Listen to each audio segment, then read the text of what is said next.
तो आइए मेरे प्यारे दोस्तों, आज मैं आपको उसका नेक्स्ट, मैंने जो क्वेश्चन कराए थे उसका नेक्स्ट लेवल लेके चल रहा हूँ। और ये जो क्वेश्चन मैं करा रहा हूँ सारे प्रीवियस ईयर के क्वेश्चन हैं जो कि आपके रेलवेज़ में आए हुए क्वेश्चन हैं। और ये समझिए कि ये आपके रामबाण इलाज हैं। जिसने क्वेश्चंस ये कर लिए, अच्छे से वीडियो देख लिया कि उसकी साइंस तो समझो कंप्लीट हो गई। तो आइए आज देर न करते हुए अपने क्वेश्चंस पे मैं लेके चलता हूँ आपको, और पूरा एक्सप्लेनेशन के साथ, ठीक है, उसका आंसर देता हूँ। तो सबसे पहला क्वेश्चन है, H2SO4 का आणविक द्रव्यमान बताना है आपको, यानी कि इंग्लिश में मॉलिक्यूलर मास कहते हैं। ठीक है, चलिए क्या होता है ये। तो हम क्या करेंगे, H2SO4 जो लिखा हुआ है, तो 2 एटम तो हाइड्रोजन के हैं, प्लस 1 एटम आपका सल्फ़र का है और 4 एटम आपके ऑक्सीजन के हैं।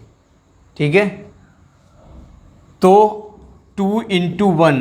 अब देखो ये सब दे रखे, सल्फ़र का, ऑक्सीजन का, हाइड्रोजन का, सबके मास दे रखे हैं। तो 2 × 1 प्लस सल्फ़र का 32 प्लस 4 × 16, तो ये हो जाएगा 2, और ये हो जाएगा 32 प्लस में ये 64।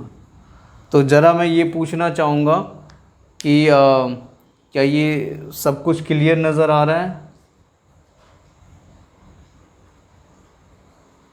सल्फर का 32 प्लस 4 × 16, ये आपके एटॉमिक मास दे रखे थे, तो मैंने सबके एटॉमिक मास यहाँ पे लिख दिए। अब 2 × 1 2 हो गया, प्लस 32 हो गया, प्लस में 64 हो गया, तो सबको आप ऐड करोगे तो ये आ जाएगा आपका 98 यूनिट। तो ये आपका निकल के आ गया, आंसर ए आ गया आपका। तो इस तरीके से अगर किसी का भी आणविक द्रव्यमान पूछा जाए तो आप इस तरीके से निकाल सकते हो, क्योंकि आपको ये देखना है कि SO4 का मतलब O4 है, यानी कि 4O हो गया। S सल्फर केवल 1 एटम है, S2 का मतलब हो गया हाइड्रोजन के 2 एटम।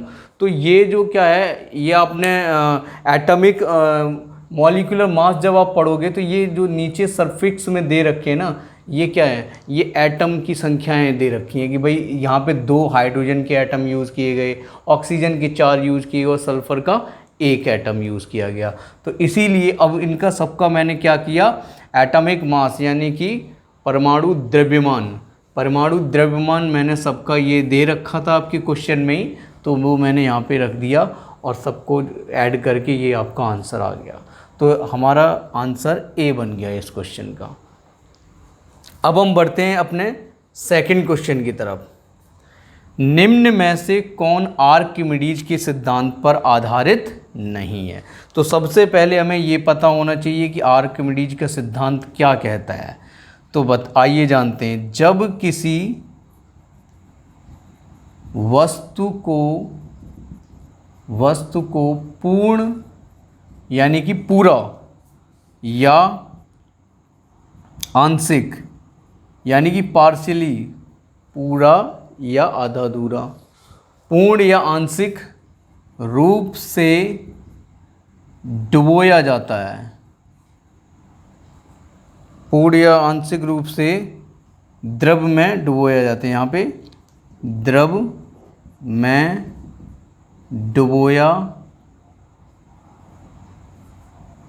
जाता है, तो वस्तु द्वारा हटाया गया भार, द्वारा हटाया गया भार द्रव द्वारा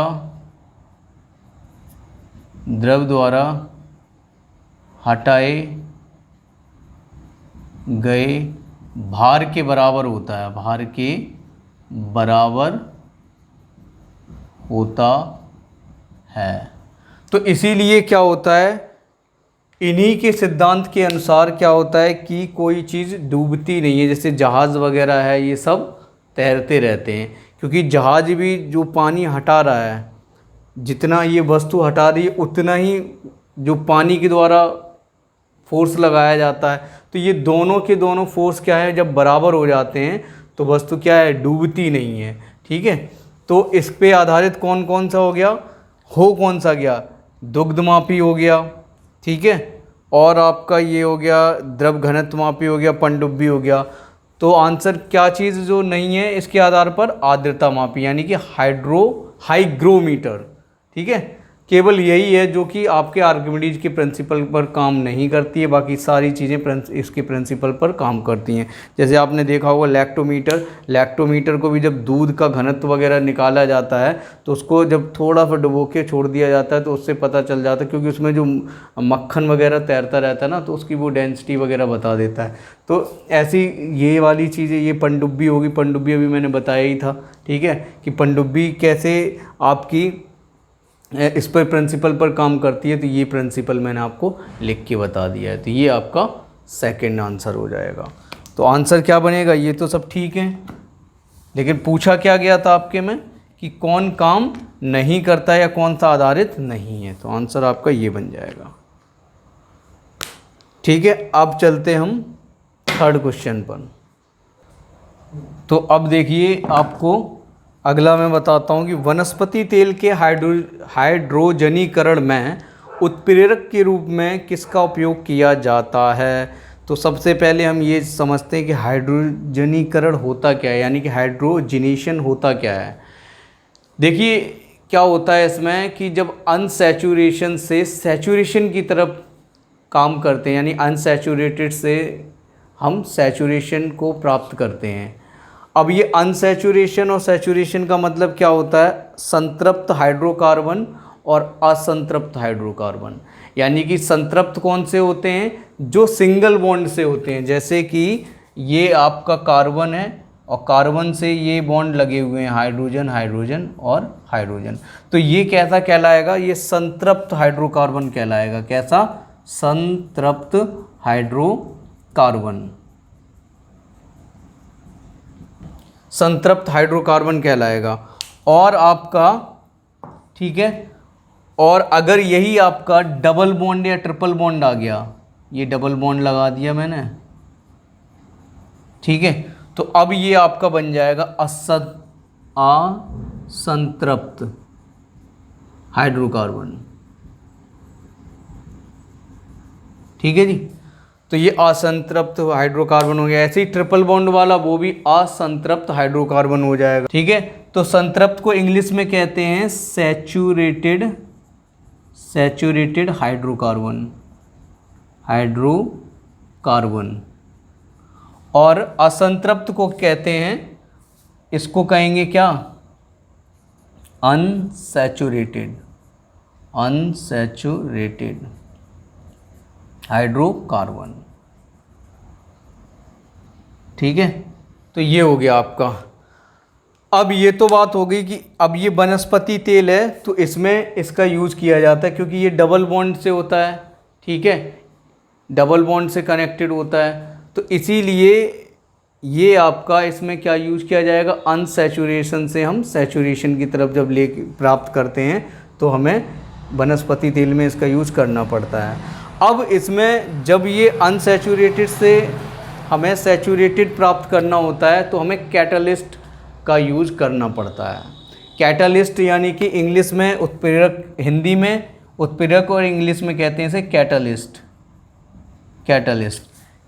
क्या होते हैं, ये रिएक्शन को तेज कर देते हैं, बहुत जल्दी से रिएक्शन करवा देते हैं, ठीक है, इसीलिए इनका यूज़ किया जाता है। अब ये अनसैचुरेटेड हाइड्रोकार्बन बहुत कॉम्प्लिकेटेड होते हैं, तो उनको जब सैचुरेट करवाना होता है तो हमें जल्दी रिएक्शन करवानी होगी, तो इसीलिए हमें क्या करना पड़ता है, कैटलिस्ट का यूज़ करना पड़ता है, यानी कि उत्प्रेरक का प्रयोग करना पड़ता है।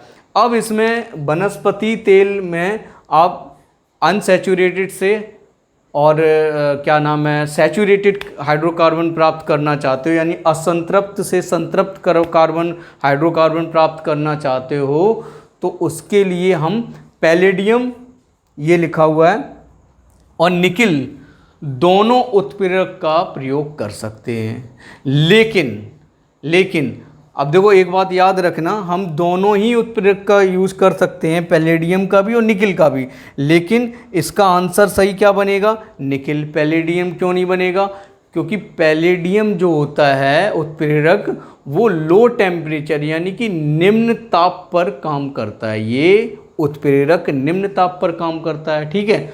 और जो आपका निकिल है, निकिल आपका उच्च ताप पर भी काम कर जाएगा।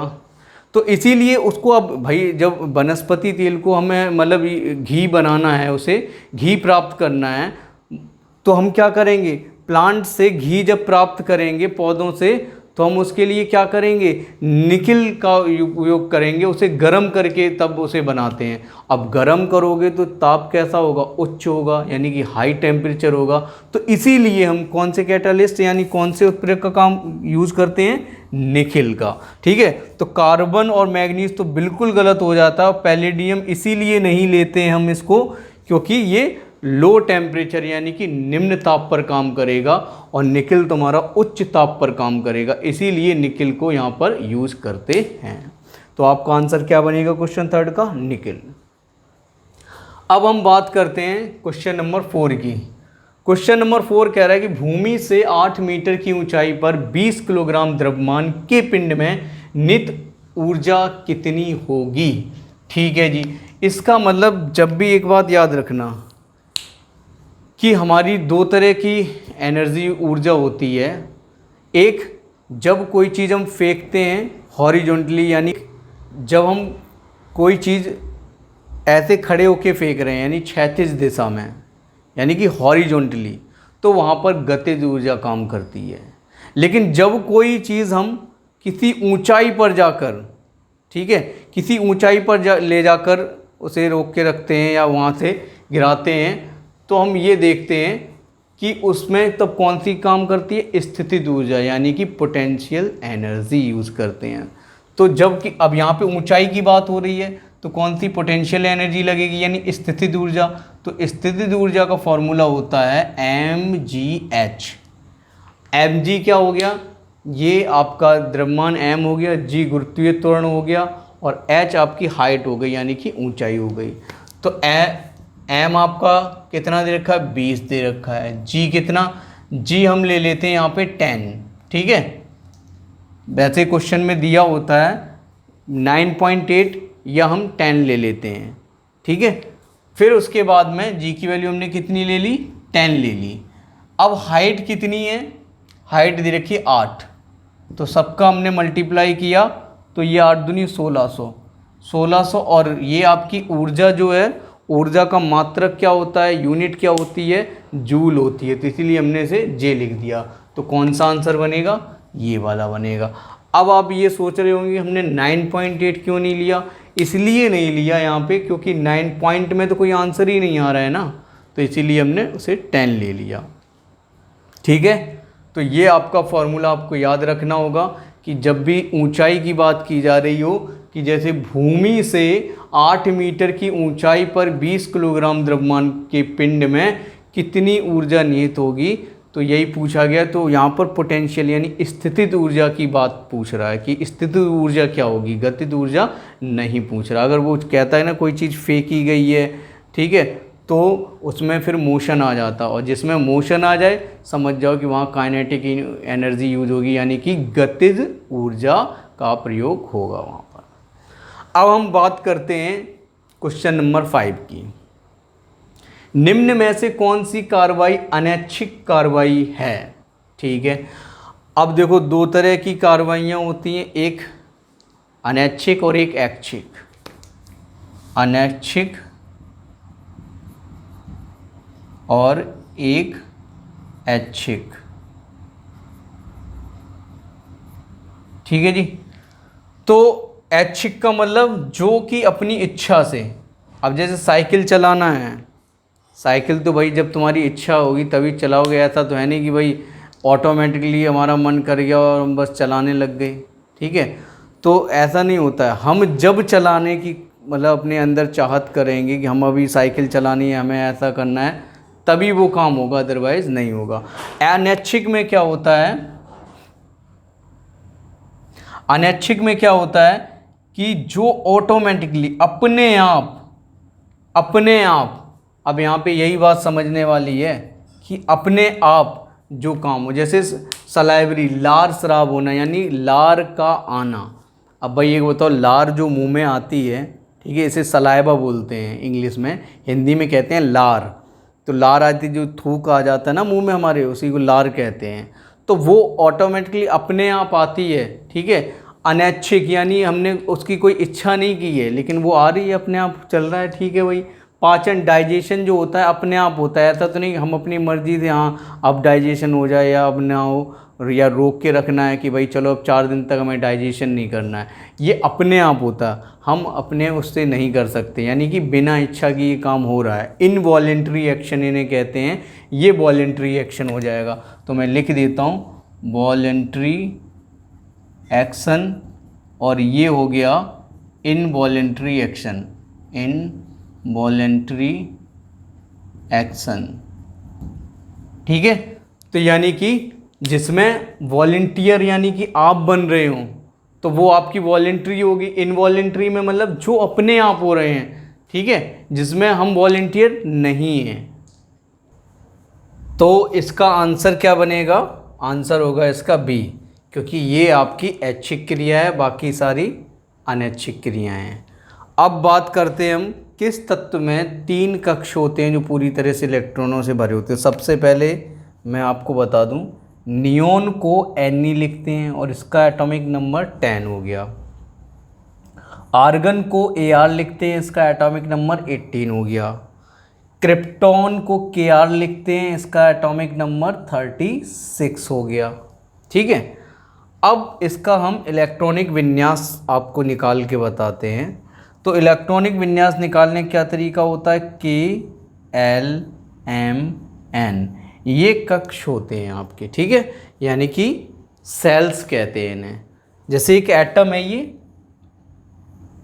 और इस एटम के चारों तरफ जो हैं ये आपके ये सेल्स हैं, इन्हीं का नाम दे दिया गया K-L-M और ये आपका N, ठीक है। इसको हमने ले लिया न्यूक्लियस। न्यूक्लियस में क्या होते हैं? प्रोटॉन और न्यूट्रॉन होते हैं। और इन सेल्स में क्या होते हैं? इनमें होते हैं इलेक्ट्रॉन्स, ठीक है।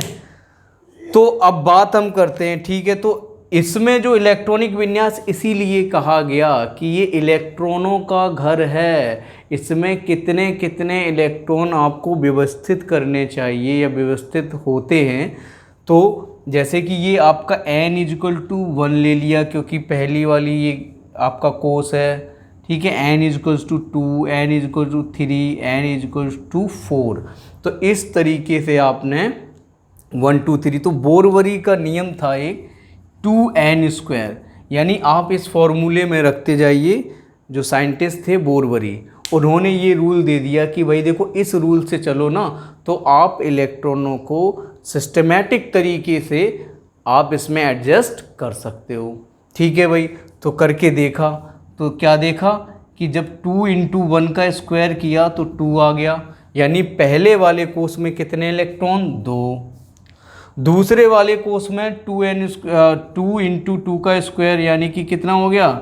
4 दूनी 8, यानी कि दूसरे वाले में कितने हो गए? 8, ठीक है। ऐसे ही तीसरे वाले में कितने? 18, ठीक है। चौथे वाले में इस तरीके से आप निकाल सकते हो, 1 2 3 4 रख के n की जगह आप 1 2 3 4 पुट करते चले जाओगे तो नंबर ऑफ इलेक्ट्रॉन्स निकलते चले आएंगे कि k कोष में या k सेल में कितने इलेक्ट्रॉन होने चाहिए, l में कितने, m में कितने और n में कितने। चलिए जी, तो तीसरे वाले में कितने होते हैं? चलो तीसरे वाले में बता देता हूँ मैं।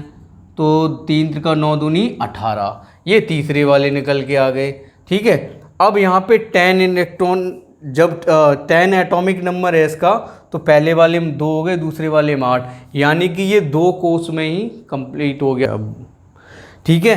तो ये जो इलेक्ट्रॉन है ये मैक्सिमम इलेक्ट्रॉन है, यानी एक कोष में इतने इलेक्ट्रॉन आपके हो सकते हैं। जैसे कि आपने देखा होगा होटल्स के रूम होते हैं। अब सपोज करो एक छोटा रूम है तो उसमें 2 ही व्यक्ति मैक्सिमम बन सकते हैं, उसमें 1 रख लो चाहे 2 रख लो, लेकिन 2 से ज़्यादा नहीं। ऐसे ही एक दूसरा रूम है, उसमें थोड़ा बड़ा है उससे, तो उसमें 8 व्यक्ति आ सकते हैं। तो उसमें भाई 2 भी आ जाएंगे, 3 भी आ जाएंगे, 4 भी आ जाएंगे, 5, मतलब मैक्सिमम 8 आ सकते हैं बस। अब आप 9 नहीं रख सकते, 10 नहीं रख सकते, ठीक है। तो दूसरे वाले कोष में 8 इलेक्ट्रॉन से ज़्यादा नहीं हो सकते, मैक्सिमम 8 हैं। मिनिमम तो फिर आप अपने कितने भी रख सकते हो, 1 रख सकते हो, 2 रख सकते हो, 3 4 5 6 7, लेकिन मैक्सिमम 8। तीसरे वाले की जब हम बात करते हैं कितना निकल के आया 18, यानी मैक्सिमम कितने 18।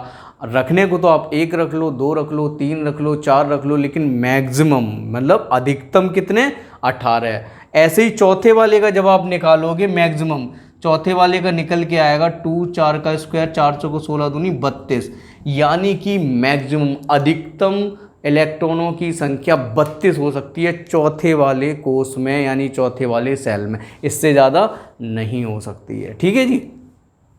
अब मैंने इसको सजाया, देखो अब इसके अकॉर्डिंग चलेंगे। ये क्या है, ये आपके एटॉमिक नंबर हैं। एटॉमिक नंबर कहते हैं परमाणु क्रमांक को।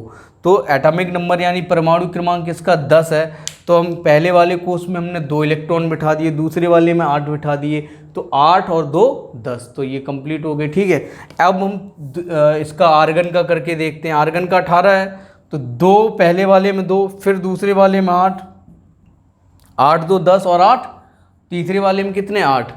अब देखो मिनिमम 8 हैं, लेकिन यहाँ पे अगर और ज़्यादा होते तो 18 भी हो सकते थे। अब ऐसे ही चौथा वाला ये निकालो, क्रिप्टॉन का 36 है, 2 8 8 2 10, फिर तीसरे वाले में 18, अब कितने हो गए 28, और 28 चौथे वाले में 8, अब हो गए ना 36, 8 2 10 8 28 और 8 36, ठीक है। तो इस तरीके से अब एल्युमिनियम का कितना होता है 13, यानी कि 2 8 और 3। इस तरीके से इलेक्ट्रॉनिक विन्यास निकाला जाता है। अब हम देखते हैं क्या कि अब क्या कह रहा था क्वेश्चन। ये तो हमने इलेक्ट्रॉनिक विन्यास निकालने का तरीका बता दिया आपको, लेकिन अभी हमारा आंसर ख़त्म नहीं हुआ। क्या पूछा है क्वेश्चन में, किस तत्व में 3 कक्ष होते हैं। हाँ, अब आपने देखा इसमें कितने हैं 1 2, ठीक है। तो यानी कि नियोन वाला आंसर गलत हो गया। आर्गन में कितने 1 2 3, तो बस 3 कहाँ गया भैया आर्गन, ये रहा, तो पहला वाला सही हो गया। अब तो 1 2 3 4, इसमें 4 हो गए, तो ये भी गलत हो गया।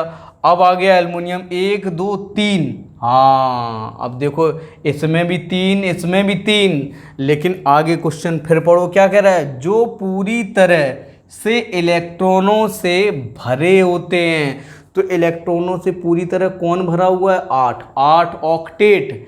एक रूल और कहता है, जब आपके लास्ट अंतिम कोष में अगर 8 इलेक्ट्रॉन हैं तो उसे पूरा भरा हुआ माना जाता है, ठीक है।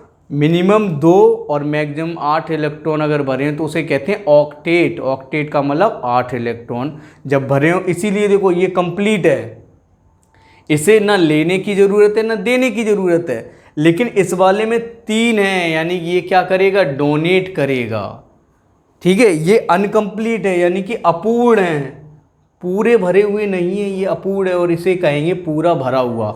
तो क्वेश्चन बस ये समझना था कि 3 कक्ष इन दोनों में तो हैं, लेकिन ये कह रहा है जो पूरी तरह से इलेक्ट्रॉनों से भरे होते हैं। तो ये वाला पूरी तरह से इलेक्ट्रॉनों से भरा हुआ है, 8 इलेक्ट्रॉन है क्योंकि इसके पास, और इसके पास अंतिम कोष में कितने इलेक्ट्रॉन हैं, सिर्फ 3 इलेक्ट्रॉन है। इसीलिए अधूरा यानी अपूर्ण माना जाएगा, इनकम्प्लीट माना जाएगा।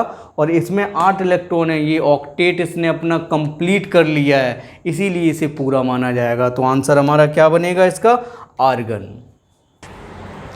तो आइए देखते हैं क्वेश्चन नंबर 7 को। लोहे में जंग लगने के दौरान लोहे पर, ठीक है, किस तरह का कोटिंग चढ़ जाती है, ये मैंने बता ही रखा था, लाल भूरे कलर की कोटिंग चढ़ जाती है, ठीक है जी। अब आइए, अब हम बात करते हैं विद्युत धारा का एसआई मात्रक क्या है।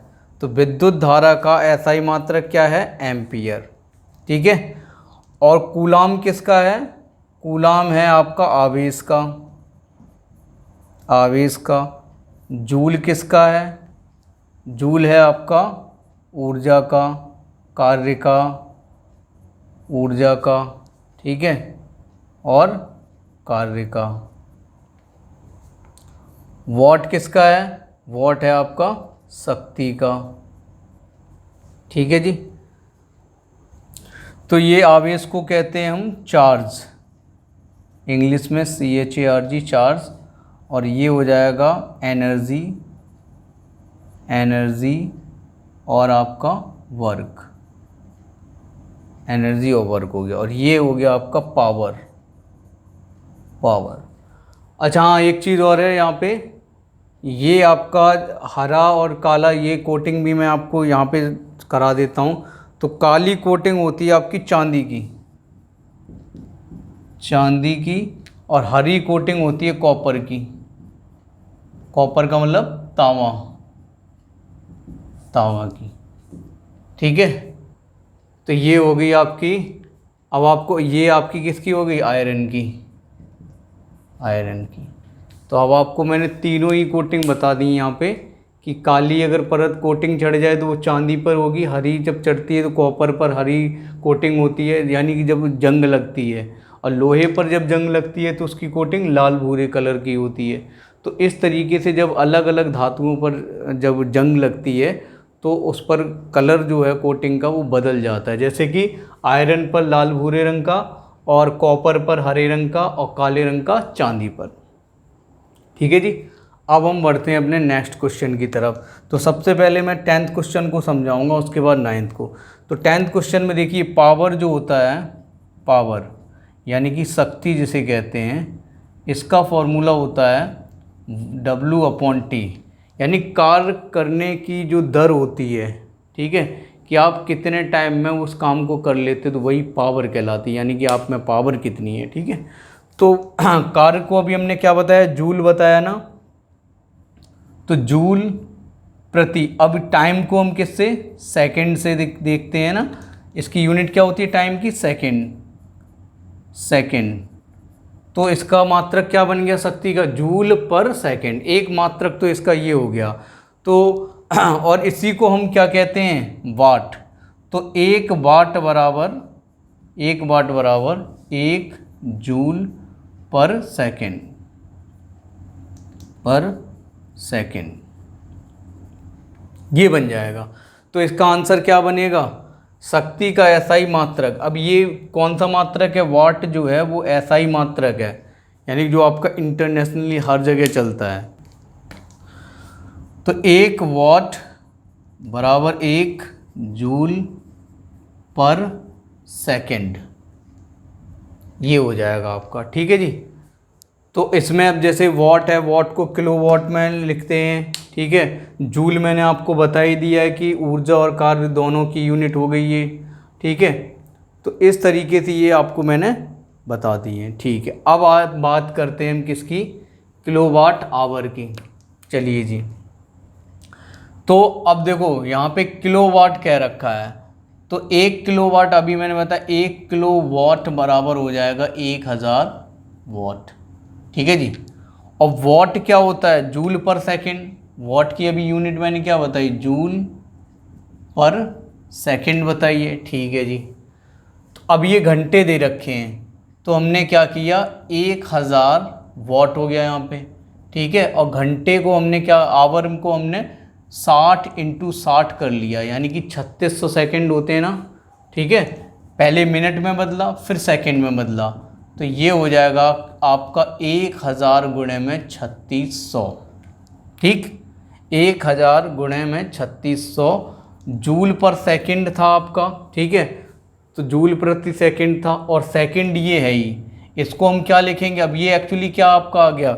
एक बार मैं यहाँ पे एक चीज़ और बता देता हूँ आपको यूनिट के साथ, क्या कि हमने क्या लिखा? ये 1000 वॉट, ठीक है भाई। 1 किलो वॉट को हमने 1000 वॉट में बदला, और घंटे को हमने बदल दिया 3600 सेकेंड। भाई 1 घंटे में, 1 आवर में 60 मिनट होते हैं। अब जब मिनट को आप किस में? सेकंड में बदलोगे, 60 × 60, ये क्या निकल के आ जाएंगे? सेकंड निकल के आ जाएंगे ना।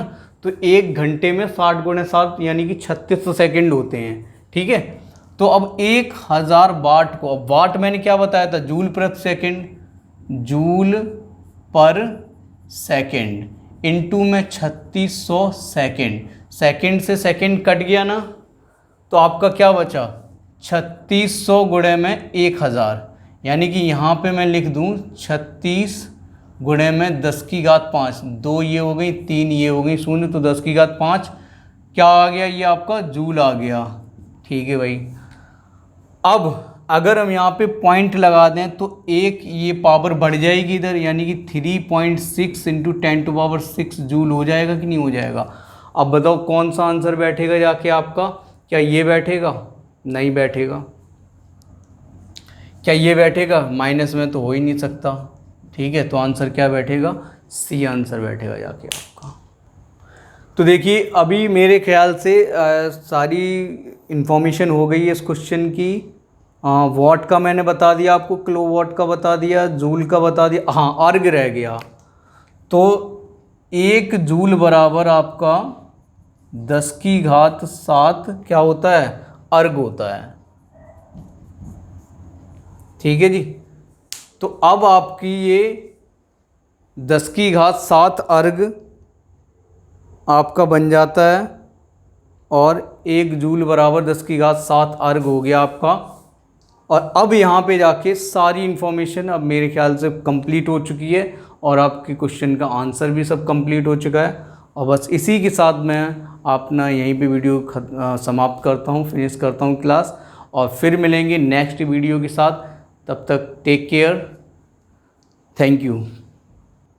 हाँ दोस्तों, तो एक बात मैं कहना ज़रूर भूल गया हूँ कि आप लोग वीडियो को सब्सक्राइब और शेयर ज़रूर करते रहें, ताकि मेरा हौसला बढ़ता रहेगा। और आप लोग कमेंट्स करते रहिए जो भी आपको लगे कि हाँ, मैं आपकी फरमाइश को आपकी ध्यान में रखते हुए कि आजकल जो क्वेश्चंस पूछे जा रहे हैं, जिस तरह का लेवल आ रहा है क्वेश्चंस का, वही लेके चल रहा हूँ। तो इतना तो मेरा हक बनता है कि आप लोग प्लीज़ सब्सक्राइब करते रहें और देखते रहें वीडियो को।